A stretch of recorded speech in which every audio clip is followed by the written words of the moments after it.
날씨가 추운 가운데서도 이 자리를 찾아주신 우리 성도 여러분들을 주님의 이름으로 환영합니다. 네, 날은 춥지만 우리 성령 하나님을 통하여서 우리의 영혼과 마음은 뜨거운 마음을 가지고 이 시간 하나님을 찬양하고 예배하는 시간이 되었으면 좋겠습니다. 오늘은 이 하나님을 찾는 습관이라는 제목을 가지고 말씀을 좀 나눠보도록 하겠습니다. 오늘 중보기도팀 주간이어서 어떤 말씀을 준비해야 할까 이렇게 고민을 하다가요. 다니엘 21일 기도회가 시작이 됐지 않습니까? 그래서 다니엘 본문을 한번 준비해 봤습니다. 9장에 가면 이 다니엘의 기도에 대해서 조금 더 깊은 내용들을 다루고 있는 내용들이 있는데 오늘은 우리가 잘 알고 있는 이 6장의 말씀을 가지고 한번 기도에 대해서 생각해 보는 시간을 갖도록 하겠습니다. 이 다니엘을 보면요, 그의 이력을 보면 참 독특한 점이 한 가지가 있습니다. 바벨론의 그 느부갓네살 왕에 의해서 이 남왕국 유다가 멸망을 하게 되고 이 바벨론의 1차 포로로서 다니엘이 붙잡혀 오게 됩니다. 그리고 이 느부갓네살의 꿈을 이 해석하는 일을 통해서 신임을 얻게 되고 결국은 이 바벨론의 총리가 되는 것을 우리가 잘 알고 있죠. 그리고 이 느부갓네살을 지나서 이 벨사살이라는 왕이 죽음에 이르게 될 때까지 이 바벨론의 총리의 위치를 가지게 됩니다. 그리고서는 이 메대와 이 바사의 연합군에 의해서 이 바벨론이 멸망을 당하게 되지만 우리가 잘 알고 있는 그 에스더서에 나오는 아하수에로 그 왕의 아들이었던 이 다리오 왕에 의해서 다시 이 메데바사의 총리가 되게 됩니다. 또한 이 다리오 왕 이후에 고레스 왕이 집권을 하는 그런 시점까지 이 다니엘이 총리의 위치에 서게 되는 거죠. 나라가 바뀌고 정권이 바뀌는 데에도 그런 때에도 다니엘은 4명의 왕을 섬기고 거의 90세가 가까운 나이까지 총리의 자리를 지키고 있는 그런 흔치 않은 모습을 우리에게 보여주고 있습니다. 그런 다니엘이 이 다리오 왕을 섬기고 있을 때였습니다. 이 본문 1절의 내용을 보면 이 다리오가 방백 120명을 세워서 각 지방을 다스리고 있는 모습을 알 수가 있습니다. 굉장히 땅이 넓어졌던 것 같습니다. 그래서 쉽게 말하면 우리나라로 따지면 도지사 같은 사람을 120명을 세우게 된 것이지요. 그리고 2절을 보게 되면 다니엘을 포함해서 이 3명의 총리를 세우게 됩니다. 그리고 이 120명의 방백들로부터 보고를 받는 그러한 모습이 나타나고 있죠. 2절에서 총리에게 자기의 직무를 보고하게 하여라고 나오는데요. 여기서 직무를 보고하다라는 이런 말을 좀 직역을 해보면요, 이 계산을 하다라는 뜻이 있다고 합니다. 이것을 봤을 때 이들의 업무 중에 하나가 아마 이 세금과 관련된 일이라는 것을 한번 생각을 해볼 수 있는 내용인 것 같습니다.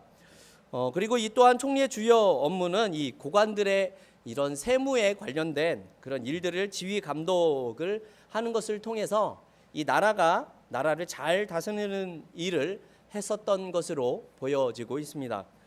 이 일을 위해서 3명의 총리가 세워졌지만 그 중에 이 다니엘이 가장 돋보였었던 것 같습니다. 또 3절을 보게 되면 다니엘은 마음이 민첩하여라고 나오죠. 여기서 이 민첩하다라는 말이 좀 비범하다, 탁월하다 뭐 이러한 뜻을 가지고 있다라고 합니다. 그렇다 보니 이 다니엘이 다른 사람들보다 훨씬 더 이 다리오 왕의 총애를 얻게 됐고 훨씬 더 좋은 모습들을 많이 보여주게 된 것 같습니다. 그래서 다른 2명의 총리로 하여금 다니엘에게 쉽게 말해서 결제를 받게 하는 그러한 일을 맡긴 것 같습니다. 그런데 이러한 다리오 왕의 모습과 이러한 행동이 많은 사람들의 시기를 받도록 만드는 결과가 나타나게 됩니다. 여러분 한번 생각을 해보십시오. 다니엘은 아주 조그만 나라의 포로로 잡혀온 포로 출신입니다. 그런데 지금 이 메대와 바사의 그 많은 사람들보다도 훨씬 더 두각을 나타내는 그러한 인물이 된 거죠. 이러한 모습을 보면서 이 바사와 메대인들이 다니엘을 고발할 근거를 찾기 시작을 합니다. 우리 오늘 본문 4절 말씀을 같이 한번 읽어보겠습니다. 4절입니다. 이에 총리들과 방백들이 국사에 대하여 다니엘을 고소할 틈을 얻고자 하였으나 능히 아무 틈 아무 허물을 얻지 못하였으니 이는 그가 충성되어 아무 그릇함도 없고 아무 허물도 없음이었더라. 아멘. 이 방백들과 총리들이 다니엘을 고발하기 위해서 여러 가지 흠을 찾고 고소할 틈을 찾았다라고 합니다. 그런데 그 어떠한 근거도 찾을 수 없었고 어떤 허물도 찾지 못했다, 이렇게 지금 이야기를 하고 있죠. 밑에 나오는 말씀을 또 보게 되면 이 다니엘은 이 다리오 왕에게 충성을 함에 있어서 그릇됨도 허물도 없었다라고 표현을 합니다. 그러니까 다른 마음을 품지 않고 정말 이 나라를 위해서 열심히, 다리오 왕을 위해서 열심히 일했던 사람이 다니엘이다, 이렇게 지금 얘기하고 있는 부분입니다. 이와 같이 실수도 없었고 부정도 없는 이 모습을 보게 되었으니 이들이 어떻게 했겠습니까? 사실 이들이 굉장히 철저히 조사를 합니다. 그래서 어떠한 일들을 찾아내냐면 다니엘의 신앙을 이들이 엿보게 됩니다. 다니엘의 신앙. 이 5절 말씀을 제가 한번 읽어보겠습니다. 그 사람들이 가로되 이 다니엘은 그 하나님의 율법에 대하여 그 틈을 얻지 못하면 그를 고소할 수 없으리라 하고 이렇게 이야기를 하죠. 율법에서 틈을 찾지 못하면 그를 고소할 수 없다, 이런 말이 나오고 있습니다. 이게 무슨 말이냐 하면요, 다니엘이 율법을 어기게 되었기 때문에 그를 근거로 고발을 하자, 이러한 내용이 아닙니다. 어떠한 뜻이냐면요, 다니엘이 오히려 율법을 아주 철저하게 지키는 사람이기 때문에 그것을 이용해서 다니엘을 고발하자, 이러한 뜻으로 말하고 있는 겁니다. 이 사람들의 눈에 보이는 다니엘의 모습은 어떠하냐면요, 어떠한 경우에도 하나님의 뜻을 존중하고 하나님께서 원하시는 일들을 감당하는, 그렇게 행하는 사람으로 보였었던 것입니다. 그래서 이들이 어떻게 머리를 쓰냐면 함정을 파는 거죠. 국가가 요구하는 일과 이 하나님께서 요구하시는 일들을 한마디로 얘기하면 충돌시키는 일을 만드는 겁니다. 그렇게 하게 되면 다니엘은 당연히 하나님께서 원하시는 일들을 감당하게 될 것이다라는 사실을 생각하고 그렇게 준비를 했다라는 겁니다. 그렇게 국가가 요구한 일을 거부하게 되면 나라의 법을 만들어서 다니엘을 죄인으로 만들겠다라는 계획을 세우게 됩니다. 그런데 이게 그냥 쉽게 되는 일이 아니라 이러한 일을 하기 위해서는 쉽게 말하면 특별법을 제정해야만 가능했었던 일인 것 같습니다. 그래서 왕에게 나아가서 쉽게 말하면 입법을 하는 거죠. 법을 내놓습니다. 7절을 보게 되면요, 이러한 내용이 있습니다. 30일 동안 누가 되었든지 간에 왕 외에 어떤 신에게 무엇을 구하거나 무엇을 원하는 모습이 나타나면 사자굴에 던져 넣는 법을 만들자, 이렇게 제안을 하고 있는 겁니다. 왕의 그런 위엄을 높이는 것처럼 보이는 법인 것처럼 생각이 되지만 실은 왕이 가장 신임하고 있었던 이 다니엘을 제거하기 위한 교묘한 법을 제정하게 되는 거지요. 다니엘은 어떤 경우에도 하나님을 신뢰하는 모습을 그동안 보여왔었기 때문에 이 법이 공포되면 여전히 다니엘은 전과 같이 하나님 앞에 기도하는 모습을 보이게 될 것이다, 이렇게 생각을 한 겁니다. 왜냐하면 다니엘이 우리가 늘 잘 알고 있듯이 늘 하루에 3번씩 예루살렘을 향하여서 기도를 했었던 사람이기 때문에 그렇습니다. 근데 이 7절을 보게 되면요, 이 법안을 만든 자들이 나옵니다. 총리와 수령과 방백과 모사와 관원, 이렇게 나와 있죠. 한마디로 이야기를 하면 모든 관직에 있는 사람들이 이 다니엘 한 사람을 잡기 위해서 혈안이 되어 있었던 것 같습니다. 쉽게 말하면 이 페르시아의 이 귀족 상류 사회에 있는 모든 사람들에게 이 다니엘이 지금 시기와 질투를 받고 있는 그러한 상황인 겁니다. 그들이 보기에 다니엘은 아마 이랬을 겁니다. 아니 어떤 그 포로 주제에 우리들 중에 가장 신임을 받는 총리가 되어서 어떻게 저런 모습을 보일 수 있느냐, 이러한 마음을 품고 있었던 것 같습니다. 하지만 이러한 사실을 눈치채지 못했었던 이 다리오 왕은 이 법안을 그대로 통과시키게 되죠. 심지어 8절을 보면 이 법안은 고칠 수 없는 법이라고 이렇게 이야기를 하고 있습니다. 결국은 자신이 가장 총애하는 신하를 자신의 손으로 죽이게 만드는 그 법을 지금 다리오 왕이 통과시키는 그러한 모습이 나타나고 있습니다. 우리 10절에 있는 말씀을 같이 한번 읽어보도록 하겠습니다. 10절입니다. 다니엘이 이 조서에 어인이 찍힌 것을 알고도 자기 집에 돌아가서는 그 방에 예루살렘으로 향하여 열린 창에서 전에 행하던 대로 3번씩 무릎을 꿇고 기도하며 그 하나님께 감사하였더라. 아멘. 다니엘은요, 이 대적들의 음모에 의해서 그 공포된 법이 아마 자신을 죽이기 위한 법이라는 사실을 아마 대번에 알아챘을 겁니다. 그런데 그럼에도 불구하고 매일 아침 매일 예루살렘을 향하여서 3번씩 기도하는 그런 모습을 여전히 똑같이 보여주고 있었습니다. 여러분, 대적들의 음모를 알면서도 기도를 멈추지 않는 것은 무엇 때문이겠습니까? 사실은 제가 작년 이 고등부 한 가족 예배에서 이 다니엘 1장을 설교를 했었습니다. 그때에 다니엘은 원래 하나님 앞에 이렇게 기도하던 사람이었다, 이런 말씀을 드린 적이 있습니다. 포로로 잡혀와서 신앙이 더욱더 좋아졌기 때문이 아니라 포로로 잡혀오기 이전부터 다니엘은 늘 하루에 3번씩 하나님 앞에 기도하던 사람이었다.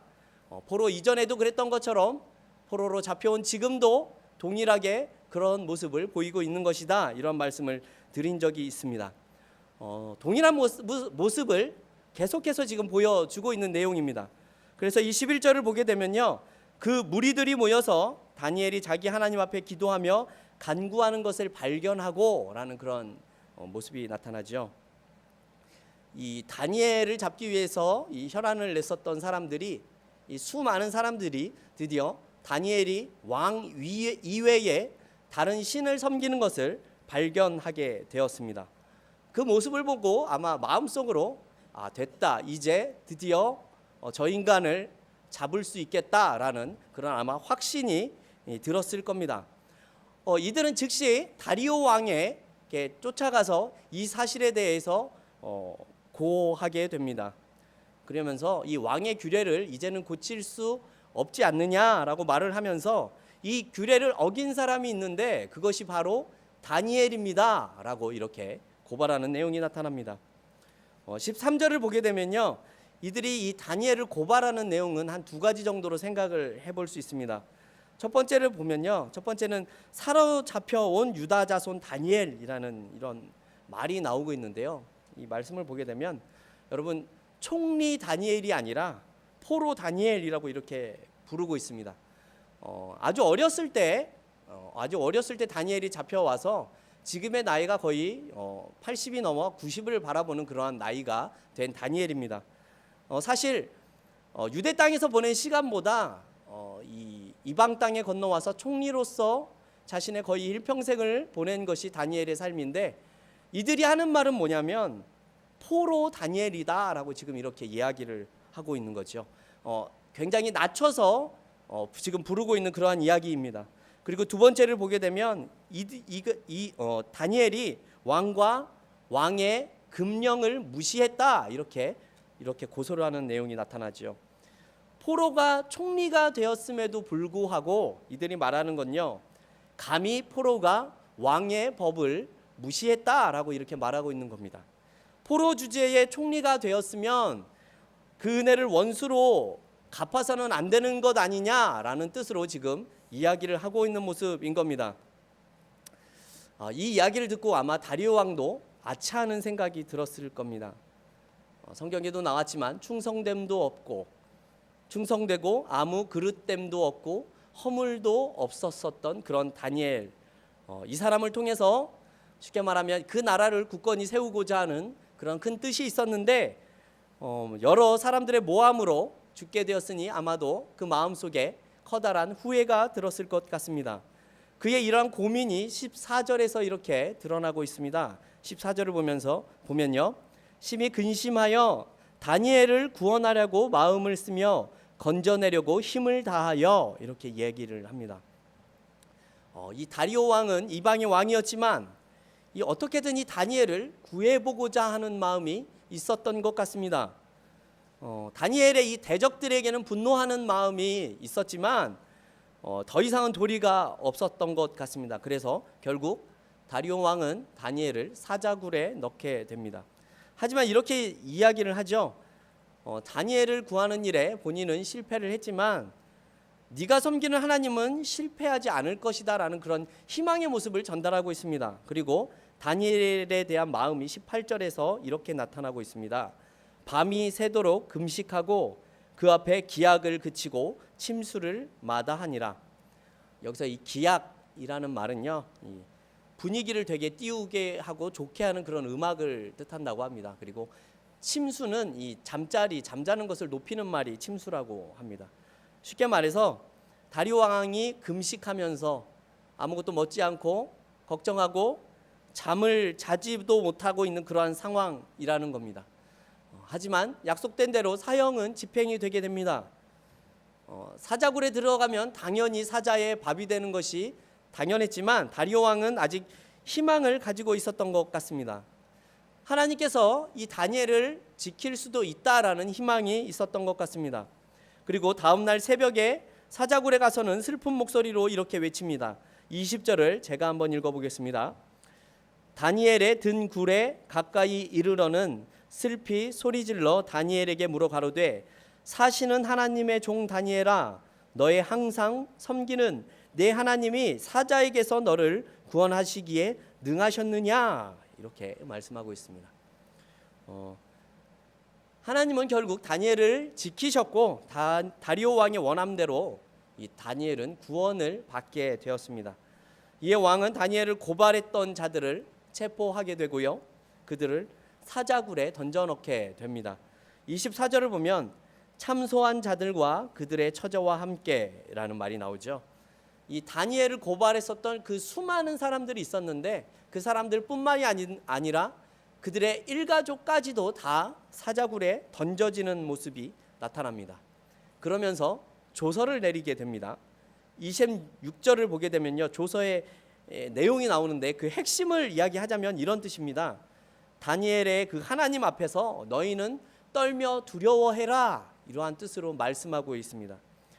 무슨 말이냐면 하나님을 경외하는데 두려워 떨면서 하나님을 경외해야 한다라는 뜻으로 지금 다리오 왕이 이러한 조서를 내리고 있는 겁니다.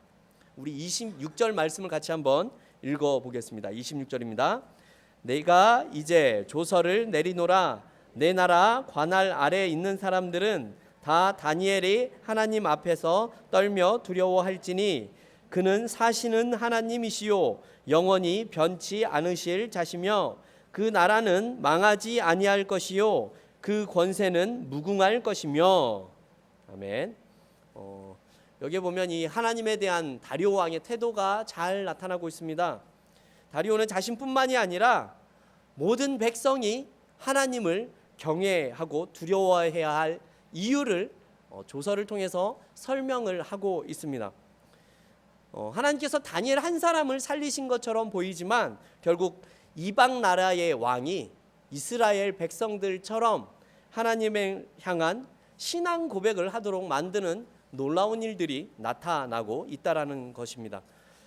성도 여러분, 다니엘은요 하루에 3번씩 예루살렘을 향해서 기도를 했다라고 말씀하고 있지요. 오늘도 말씀을 드렸지만 이렇게 하루에 3번씩 기도를 하는 것은 이 경건한 유대인들이 보여주는 그런 모습들이었었습니다.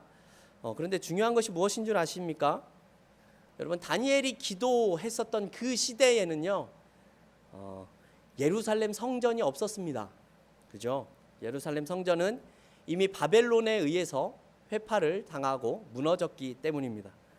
그럼에도 다니엘은 예루살렘을 향해서 기도를 합니다. 왜 그렇습니까? 이 당시에는 성전에만 하나님이 계신다고 생각을 했었기 때문에 그렇습니다. 그래서 늘 여전히 하나님을 향해서 기도하는 모습이 나타나고 있습니다. 여러분, 무슨 뜻일까요?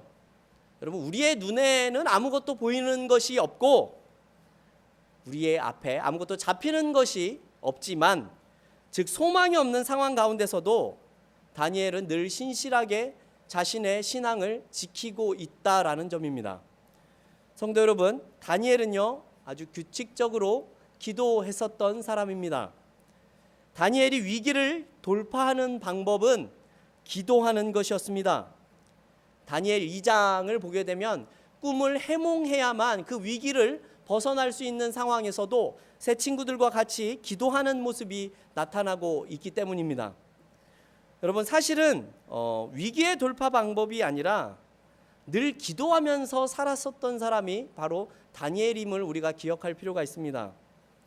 우리는 어떠한 일이 생기면 기도를 하지만 다니엘은 어떠한 일이 생겼기 때문에 기도를 했었던 것이 아니라 시간을 정해두고 늘 기도했었던 사람이기 때문입니다. 이게 무슨 뜻이냐 하면요, 기도하는 그것이 나를 손해보게 만들고 나의 생명이 위험한 상황에 이르게 될 것을 알면서도 이렇게 하나님을 의지하는 모습을 보여주고 있다라는 점입니다. 여러분, 우리의 신앙에는 지름길은 없는 것 같습니다. 갑자기 하늘에서 무언가 뚝 떨어지듯이 우리의 신앙이 하루아침에 좋아지는 그러한 결과는 나오지 않는 것 같습니다. 남들이 알아주지 않고 우리 주위에서 우리를 인정하지 못한다고 할지라도 우리는 늘 한결같은 모습을 가지고 지속적인 경건의 습관을 가지는 것이 그래서 중요한 것 같습니다. 여러분, 어떤 상황이나 위기를 만났을 때에 그것을 위해서 기도하는 것이 아니라 다니엘은요 늘 기도하는 사람이었기 때문에 그 위기를 넘길 수 있었다라는 점입니다. 저와 여러분이 이 다니엘의 모습처럼 늘 기도하고 하나님을 의지하는 모습을 통하여서 다리오 왕이 하나님께 영광을 돌리고 살아가는 것처럼 많은 사람을 통하여서 하나님께 영광을 돌며 살아갈 수 있는 그런 하나님의 거룩한 자녀들이 되시기를 주님의 이름으로 소망합니다.